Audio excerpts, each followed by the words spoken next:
네, 우리 옆에 분들에게 주님의 이름으로 사랑합니다. 우리 함께 나누겠습니다. 네, 주님의 이름으로 사랑합니다. 오늘 말씀은 굉장히 당연한 말씀이에요.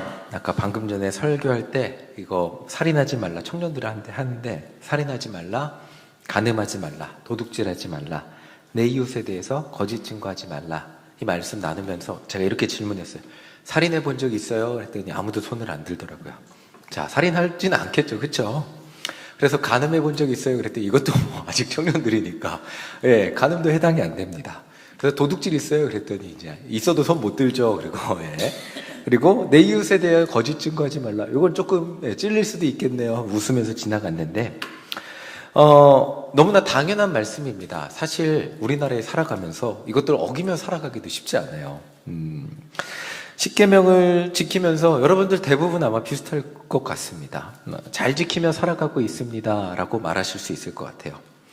자, 근데 오늘 우리가 함께 읽은 이 말씀은 예수님이 뭐라고, 온 율법의 정수가 뭐라 그러시죠? 예수님이 하나님을 사랑하고 이웃을 사랑하는 거잖아요. 그러면 십계명의 초반부에는 하나님을 어떻게 사랑하는지 설명을 해주시고 후반부에서는 내 이웃을 내 몸과 같이 어떻게 사랑하는지 설명을 해주시는데, 내 이웃을 내 몸과 같이 사랑하는 방법이 이건 거예요. 살인하지 말라, 간음하지 말라, 도둑질하지 말라, 내 이웃에 대해서 거짓 증거하지 말라는 거예요.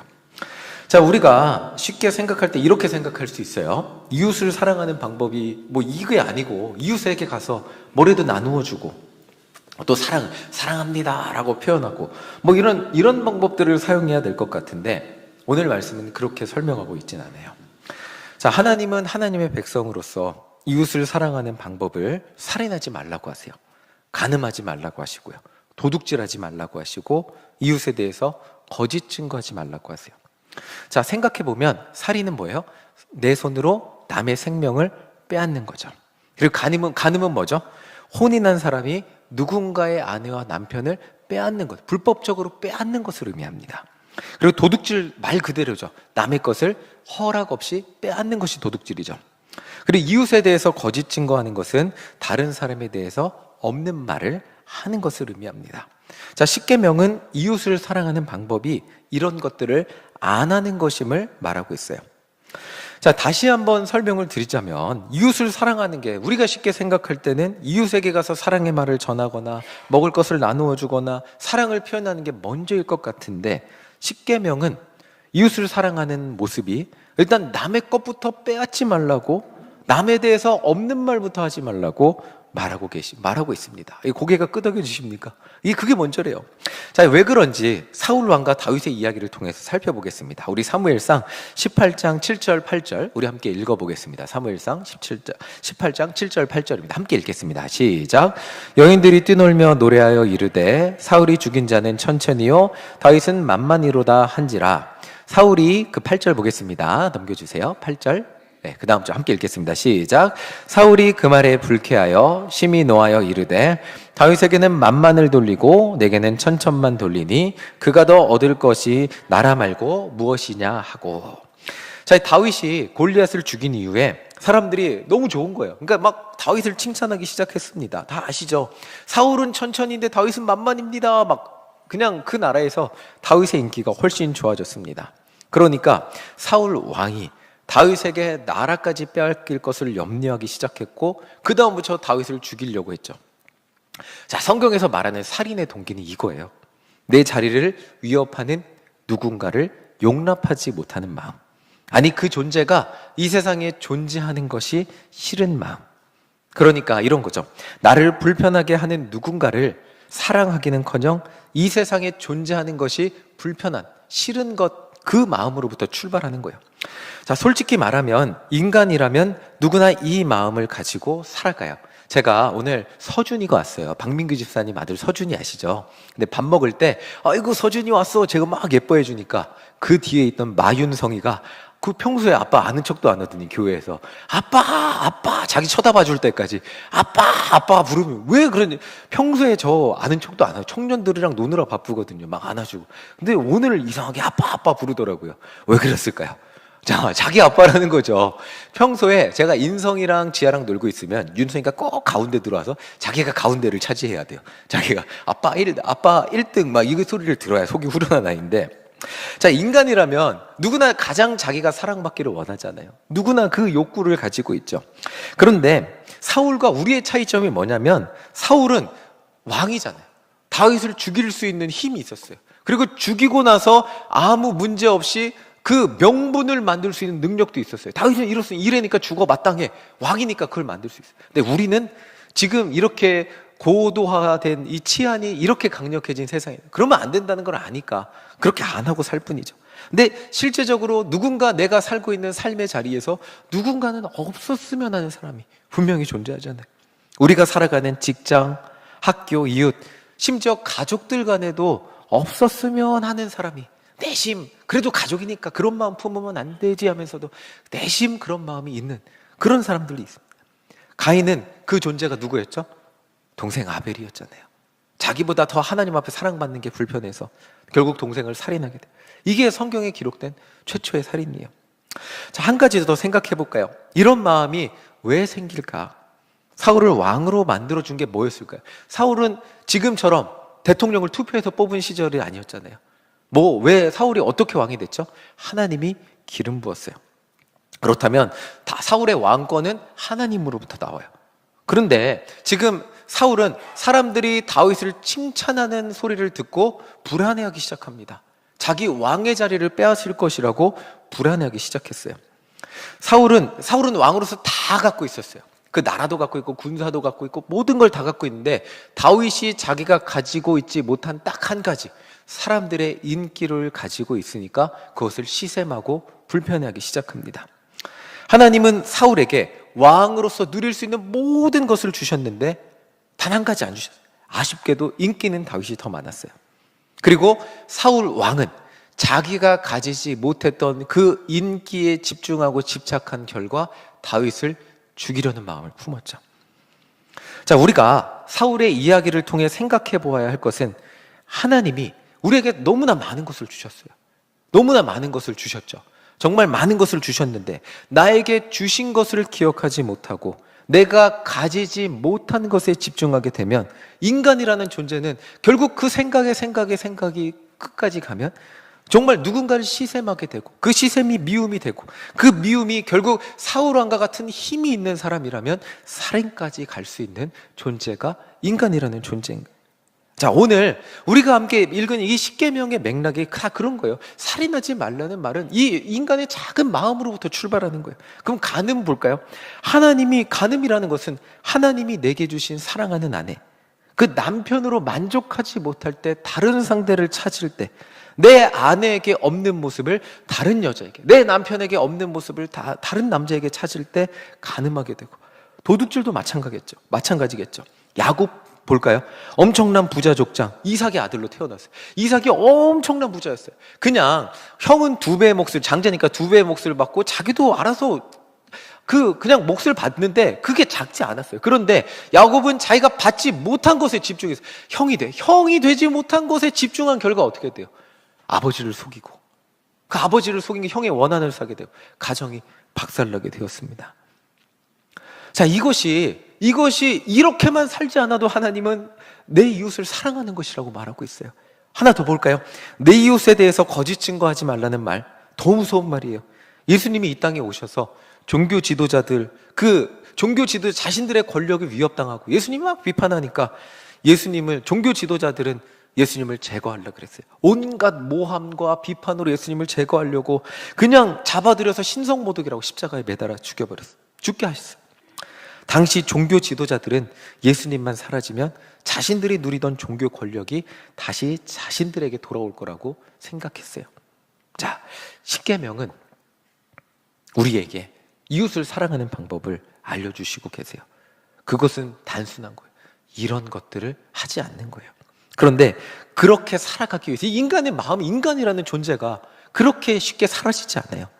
그렇게 살아가기 위해서 우리에게 필요한 것이 있어요. 그것이 뭐냐면, 하나님이 나에게 주신 것을 발견하고 감사하며 만족하며 살아가는 삶이에요.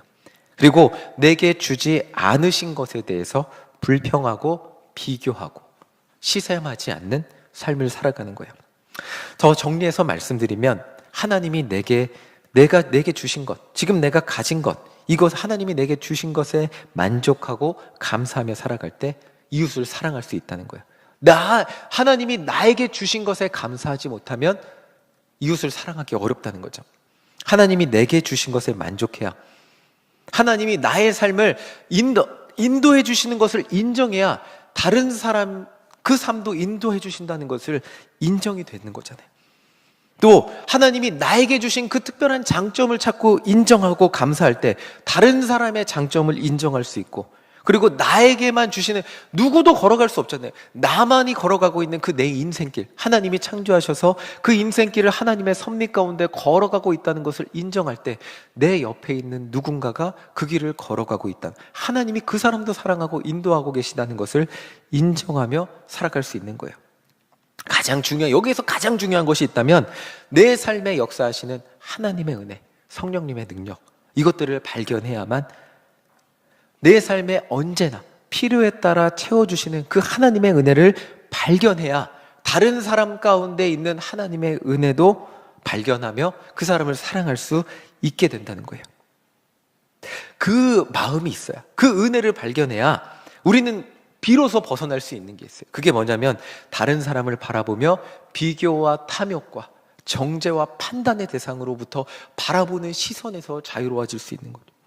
나의 삶에 언제나 필요에 따라 채워주시는, 그냥 내 삶은 내 삶인 거예요. 하나님이 내 삶의 필요에 따라 채워주시는 거죠. 그럼 나보다 조금 더 풍족하게 사는 것 같은 그 사람은, 그 사람도 그 사람의 인생 하나님이 채워주시고 인도하시는, 그럼 나보다 조금 부족하게 사는 것 같은 그 사람도 하나님이 그 사람의 필요에 따라 채워주시고 먹이시고 입히시는 거예요. 이 마음이 없다면 우리는 항상 비교하게 돼요. 나보다 좀 잘난 사람은 쟤는 뭐가 잘나서, 나보다 못난 사람은 쟤는 뭐가 못나서, 항상 비교하면서 누군가를 시샘하고, 누군가를 시샘했다면 나보다 못난 사람은 어떻게 바라봐요? 그 마음으로 누군가를 정죄하고 판단하고 못나게 바라보겠죠. 그 마음 안에서 우리는 벗어날 수 없는, 그 마음속에서 살아갈 수밖에 없는 거예요. 하나님은 여러분들을 그 삶, 고유한 삶 가운데 많이 가졌으나 적게 가졌으나 여러분들 필요에 따라 여러분들의 삶을 지금 인도해 주시고 계십니다. 아멘이십니까? 이 믿음이 우리 안에 있어야 내 삶이 감사가 넘치게 됩니다. 아니면 우리는 항상 내가 가지지 못한 것에만 원통함을 느끼며 눈물 흘리며 괴로워하며 하나님 앞에 나와 그렇게 기도해도 가지지 못한 것만 바라보며 눈물 흘리며 감사할 수 없는 삶을 살 수밖에 없죠. 그렇게 살아간다면 정말 다른 사람을 언제나 우리는 비교와 질투와 탐욕의 대상으로 바라볼 수밖에 없게 돼요. 그런데 하나님이 오늘 나에게 필요한 만큼 정말 충분한 은혜를 주셨다는 믿음을 가지게 된다면 다른 사람을 바라볼 때도 하나님의 은혜와 나를 그렇게 사랑하셨듯이 저 사람에게도 필요한 만큼 베풀어 주시는구나, 하나님의 사랑을 받으며 살아가는 존재로 바라보게 된다는 거예요. 우리의 욕심은 이렇죠. 하나님이 나만 특별하게 사랑해 주길 바라죠.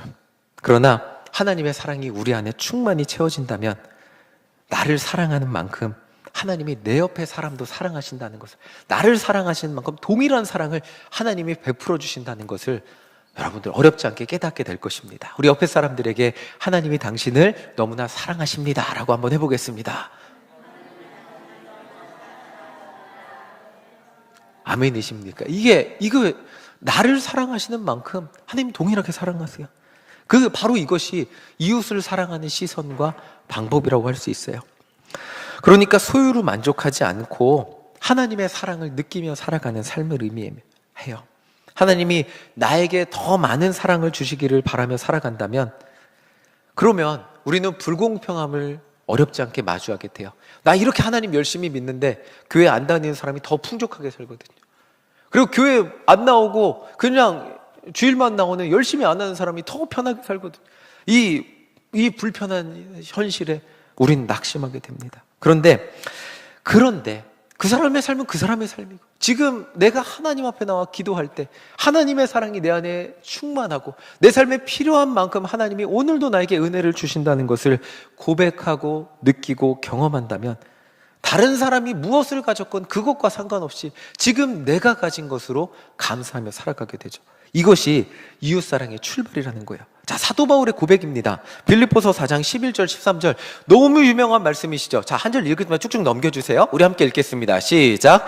내가 궁핍함으로 말하는 것이 아니니라 어떠한 형편에든지 나는 자족하기를 배웠느니 나는 비천에 처할 줄도 알고 풍부에 처할 줄도 알아 모든 일 곧 배부름과 배고픔과 풍부와 궁핍에도 처할 줄 아는 일체의 비결을 배웠노라. 내게 능력 주시는 자 안에서 내가 모든 것을 할 수 있느니라. 자, 이 13절만 띄워주세요. 사도 바울이 이렇게 나는 하나님 열심히 믿고 주님 앞에 목숨 걸었더니 단 한 번도 배고팠던 적이 없습니다 라고 고백하지 않았어요. 여기 12절 보면 비천에 처한 적도 있대요. 근데 그렇다고 가난하지만은 않았어요. 풍부한 적도 있었어요. 배부른 때도 있었고요. 힘든 때도 있어요. 그러니까 인생을 살아가다 보면 이런 순간들이 있습니다. 하나님 믿고 살아가다 보면 우리는 누구나 이런 일을 겪어요. 그런데 13절 이게 중요한 거예요. 내게 능력 주시는 자 안에서 어떤 상황이든 하나님은 나의 삶을 책임져 주시니까 내 삶에 어떤 상황이 닥쳐도 나는 하나님과 함께 승리하며 살 수 있습니다. 이것이 사도 바울의 고백이에요. 하나님의 사랑이 나에게 충만하니까 다른 사람과 비교할 것 없이 나는 나의 인생을 하나님의 뜻 안에서 승리하며 살아왔습니다. 다른 사람이 무엇을 가졌던 그것과 상관없어요. 지금 내 삶, 내게 능력 주시는 자 안에서 모든 것을 할 수 있는 그 삶을 살아왔습니다 라고 고백해요. 이게 하나님의 사랑이 충만한 자, 다른 사람과 비교하지 않는 자, 내게 없는 것을 다른 사람에게 발견하면서 시샘하지 않는 자의 모습이라고 할 수 있어요. 하나님이 나의 삶에 필요한 모든 것, 가난할 때도 하나님 나에게 필요한 것을 주셨고 풍족할 때도 주셨는데 다른 사람과 비교할 게 무엇이 있습니까? 하나님은 오늘 나에게 필요한, 오늘 하루를 살아가는 데 필요한 은혜를 충분히 주셨고 우리가 고백하듯이 지금까지 지내온 것 주의 크신 은혜로 살아왔고 앞으로도 그렇게 살아갈 수 있게 은혜를 베풀어 주시는 분이라고 고백하고 있어요. 정말 이 사도 바울의 고백이 이런 고백이 왜 중요하냐면요, 사도 바울이 이런 고백을 가진 사람인데, 그런데 이런 고백을 가진 사람이 빌립보 교인을 이렇게 표현하고 있어요. 자, 4장 1절 함께 읽어보겠습니다. 4장 1절 함께 읽겠습니다. 그러므로 나의 사랑하고 사모하는 형제들, 나의 기쁨이요 면류가 아닌 사랑하는 자들아, 이와 같이 주 안에 서라. 자, 지금 사도 바울 하나님 사랑이 자기는 충만하다고, 다른 사람과 비교할 거 없다고 고백하는 그런 사랑이 자기는 충만하니까 그 빌립보 교인들이 이렇게 봐요. 나의 사랑하고 사모하는 형제들, 어떤 것도 왜 나보다 많이 가졌니? 왜 나보다 대단히? 이런 게 아니고요. 그냥 그들이 구원받고 예수님 믿는 게 나의 면류가 아닙니다. 나는 그냥 당신들이 예수님 믿고 구원받고 신앙생활 열심히 하면 너무 행복합니다. 보기만 해도 좋아요 라고 고백하고 있는 거예요. 이게 너무나 기가 막힌 고백이에요. 왜냐하면 사도 바울은 예수님을 만나기 전에 예수님 믿는 사람 정죄하고 판단하고 죽이던 사람이었어요. 스데반 죽었을 때 사도 바울 그 앞에 있었어요. 다른 사람을 정죄하고 판단하는 굴레 속에 살던 사람이에요. 그런데 예수님 믿고 그 사랑이 충만해지니까 이렇게 변한 거예요. 정말 사도 바울이 이렇게 예수님 믿고 정말 예수님 믿는 것만으로, 나는 당신들이 예수님 믿고 변하는 것만으로 나는 너무나 행복합니다 라고 고백한 사람이 되었어요. 자, 하나 더 볼게요. 고린도 교회에서는 이런 싸움이 났습니다. 교회 안에서 교회를 열심히 해도요, 때로는 초대교회도 싸움이 났더라고요. 누가 더 많은 은사를 받았냐, 누가 더 헌신을 많이 했냐, 누가 더 교회를 열심히 하냐, 이걸로 싸움이 났어요. 자, 인간의 본성은 교회를 열심히 다녀도 누가 더 열심히 했는지, 내가 더 열심히 했거든, 내가 더 인정받아야 돼, 내가 더 큰 은사, 하나님이 방언을 주셨으니까 내가 더 큰 은사, 아니 나는 예언을 하니까 내가 더 큰, 아니 나는 통병까지 하는데 내가 더 대단해, 이러고서 자기 은사 자랑하고 난리가 났습니다. 고린도 교회는 그냥 누가 더 높은 사람이냐, 누가 더 하나님이 사랑하는 사람이냐 싸움이 났어요. 서로 질투하고, 왜 하나님이 나에게는 안 주시고 쟤만 주시고, 막 서로 그것 가지고도 싸움이 났습니다. 사도 바울은 이렇게 대답합니다. 고린도전서 13장 1절입니다. 우리 함께 읽어보겠습니다. 함께 읽겠습니다. 시작. 내가 사람의 방언과 천사의 말을 할지라도 사랑이 없으면 소리나는 구리와 울리는 꽹과리가 돼도, 천사의 말을 해도요, 그렇게 대단한 방언을 해도, 예언을 해도, 하나님 앞에 나와서 하루 종일 봉사해도, 뭐 교회 와서 내 목숨을 다 바친다 해도 그 마음 안에 사랑이 없으면 아무것도 아닙니다. 영혼을 바라보는 사랑이 없으면 아무것도 아닙니다 라고 말하고 있는 거예요. 사도 바울이 하나님을 위해 목숨 건다고 했을 때 했던 일이 뭔지 아세요? 아까 말씀드렸잖아요. 하나님을 위해 이단을 축출하겠어. 그리고 예수 믿는 사람들 다 죽이러 다녔거든요. 그때 사도 바울은 다른 거 그냥 하나님만을 위해 최선을 다하는 삶이 그거죠. 그런데 그 안에 사랑이 없었어요. 예수 그리스도의 사랑이 그 안에 가득 차니까 그저 사람들이 예수님 믿고 변화되는 모습만으로 감사하는 사람이 됐어요. 그래서 사도 바울은 이렇게 말해요. 자, 우리 고린도전서 13장 4절 5절 우리 함께 읽어보겠습니다. 고린도전서 13장 4절 5절입니다. 함께 읽겠습니다. 시작. 사랑은 오래 참고 온유하며 시기하지 아니하며 사랑은 자랑하지 아니하며 교만하지 아니하며 무례히 행하지 아니하며 자기의 유익을 구하지 아니하며 성내지 아니하며 악한 것을 생각하지 아니하며. 이 말씀 잘 보세요. 십계명하고 정반대. 살인하지 말라, 간음하지 말라, 거짓 증언하지 말라. 정반대의 말하고 있어요. 자기의 유익을 구하지 않고요, 성내지 않고요, 악한 것을 생각하지 않아요. 사랑은 시기하지 않고 성내지 않고 자기의 유익을 구하지 않습니다. 바로 이것이 예수 그리스도 안에서 하나님의 자녀로 완성되어가는 우리의 모습이라고 할 수 있어요. 오늘 말씀을 정리하면서 우리에게 중요한 것이 무엇이냐면요, 하나님이 나에게 주지 않은 것, 그것에 집중하지 않고 살아가는, 나에게 없는 것. 정말 우리 때로는 없어서 너무 눈물을 흘리며 애통해하며 기도하지만 하나님은 그것들을 주시기도 하지만 우리에게 먼저 필요한 것이 있다면 하나님이 나에게 주신 너무나 많은 것들을 기억하며 감사하며 살아가는 거예요. 여러분들, 내게 가족을 주시고 내게 건강을 주시고 내게 필요한 만큼의 재물을 주시고 그리고 너무 좋은 교회, 건강한 교회, 일신교회를 주셨잖아요. 그리고 여러분들, 불편한 사람도 있지만 그러나 너무 좋은 인간관계를 주셨잖아요. 우리가 하나님 앞에 받은 것을 기억할 때 하나님이 내게 주신 사랑을 기억하게 돼요. 지금 하나님 그 사랑이 내 안에 가득하다면 그것은 하나님의 사랑을 세상에 전하는 도구예요. 제가 다이어트 할 때 배운 게 있어요. 맘모스 빵을 이만한 거를 뭐 되게 맛집이라 그래서 어떤 분이 되게 큰 걸 하나 주셨어요. 근데 그 맘모스 빵이 칼로리가 되게 높은 거 아세요? 요만큼 한 조각 먹어도 칼로리가 200칼로리예요. 3단으로 크림이 이만큼 들어가 있습니다. 그래서 병원 많이 이제 일기 쓸 때인데 많이 못 먹었어요. 근데 어느 날 그거를 제가 혼자 먹다가 보니까 곰팡이가 쓸었더라고요. 다 못 먹어요. 크니까 곰팡이 쓸. 그런데 안 되겠다 싶어서 그걸 그러니까 곰팡이 쓰는 거 말고 또 주셔갖고 그걸 나눠 먹었어요. 그 나눠 먹으니까 제일 빵이 맛있는 상태일 때 냉장고에 들어가지 않고 저도 살찌지 않고 다 같이 웃으면서 나눠 먹을 수 있더라고요. 그게 하나님의 사랑이더라고요.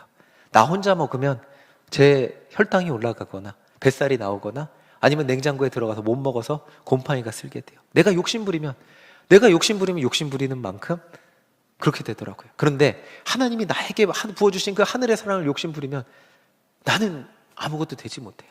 그런데 그 사랑을 나누어 주면 모두가 웃을 수 있더라고요. 오늘 여러분들, 하나님이 주신 사랑을 발견하는 여러분들 되시기를 간절히 소망합니다. 하나님은 다 주지는 않으셨어요. 저에게 안 주신 것도 있어요. 그런데 하나님은 저에게 너무나 많은 것들을 주셨습니다. 너무나 많은 것들을 주셨고 그것들로 인해 주신 것을 기억하면 너무나 감사해요. 너무나 감사하고 너무나 정말 이렇게 되돌아보면 눈을 한 번씩 마주쳐 보면 다들 저를 너무나 사랑해 주신 일신교회 성도님들이 계셔서 너무나 감사합니다. 다른 교회 갔으면 이렇게 사랑받을 수 있었을까? 이런 생각도 해보게 돼요. 정말 행복하게 목회하고 있죠. 정말 누군가는 나는 야망을 가졌다면 나는 더 큰 물에서 놀아야 돼, 뭐 이런 생각을 하는 사람도 있을 수 있겠지만 그러나 그렇게 생각하면 지금 이 자리는 너무나 불행하고 슬프겠죠. 그러나 하나님이 나에게 주신 이 사명의 자리에 감사하며 살아갈 때 제제 이곳은 천국이 되더라고요. 그리고 이곳에서 하나님 제게 맡겨주신 사명이 무엇입니까? 나가서 예수님 복음 전하고 우리 청년들하고 만나고 우리 권사님들과 함께 사랑을 나눌 때 저의 삶은 너무나 감사하고 만족하며 살아가게 된다는 것을 느끼게 됩니다. 여러분들 오늘 하나님이 여러분들에게 주신 것은 무엇인지 한번 발견하는 예배 시간 되시기를 간절히 소망합니다. 없는 것에 집중하면 내가 없는 것을 가진 사람이 질투가 나고요. 그 사람을 질투하게 되면 그 사람이 미워지고요. 그 사람을 시기하게 됩니다. 그런데 내가 가진 것에 집중하게 되면 하나님의 사랑이 우리 안에 충만하게 되고 그 사랑을 나누어 줄 수 있는 삶을 살아가게 됨을 기억하시기 바랍니다. 하나님 여러분들에게 차고도 넘치는 사랑을 주셨습니다. 정말 그 사랑을 기억하며 우리 옆에 분들에게 세상에서 가장 환한 모습으로 주님의 이름으로 사랑합니다. 우리 마지막으로 고백하고 설교 마치도록 하겠습니다. 함께 고백하겠습니다. 주님의 이름으로. 네, 청년들한테는 아까 그렇게 시켰어요. 마지막에 나와서 찬양할게요. 마지막에 뭐라 그랬냐면 여러분들 함께 칭찬해 주세요 라고 고백하는데 애들이 부끄러워하는데 다 각자 고유의 아름다움이 있더라고요. 우리 권사님들 한 분 한 분 하나님이 주신 그 각자의 고유의 아름다움이 정말 하나님 안에서 영롱하게 빛나는 그런 삶을 살아가시는 하나님 앞에 귀하게 쓰임받는 주님의 자녀 되시기를 간절히 소망합니다. 아멘.